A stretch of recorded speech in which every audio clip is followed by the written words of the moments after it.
Right, here we go. Listen up, because what I'm about to tell you is the biggest authoritarian power grab in British history, and it's happening right under our noses. If you do not believe me, you can go onto the Parliamentary Bills webpage, type in data, and read this bill for yourself. Because the data bill is about to pass its third and final reading before receiving royal assent. Once that happens, the UK government will gain unprecedented control over your personal data, financial transactions, business records, and even your biometric identity. So you might want to listen up. There is nothing we can do about this now. This is coming, so prepare yourself. And if you think this is just another boring government bill, you might want to think again. I don't usually ask you this, but my video goes further if you like, favourite it, and repost it by pressing the little arrow in the corner and hitting the little yellow icon. If you think people need to pay attention to this, you might want to repost this video. And I would suggest every single person that does that, because people need to know what's coming. Some of you may have seen my videos previously on this. I have done them endlessly for the last 2 years. Well, it's been updated, and this bill completely overhauls how data is accessed, used, and controlled in Britain,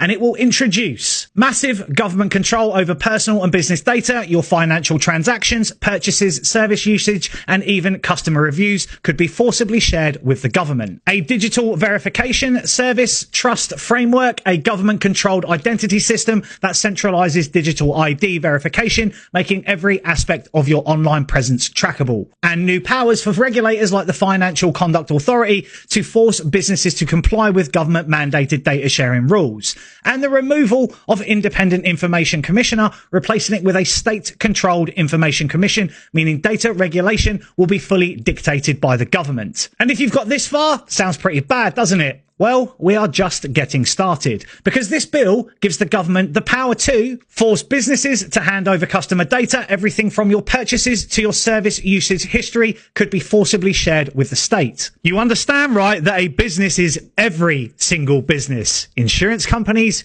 Google, Amazon, Spotify, you name it. Every transaction you've made will be accessible by them. The setup of an interface body to regulate and track how businesses use data, meaning companies become surveillance arms of the state, and to mandate smart meter compliance, further locking people into digital monitoring for energy use, making energy rationing and price controls easier and possible. But wait a minute. We haven't even got to the worst part yet. They're using your own money to do it, because this bill allows the government to impose financial penalties, levies, and funding structures, ensuring that businesses and ultimately consumers bear the costs of government surveillance. This bill actually lays the legal foundation for digital ID and CBDC. The DVS Trust framework is essentially a digital ID system in disguise. Once implemented, you won't be able to access online services, banking, or even public services without a government-approved digital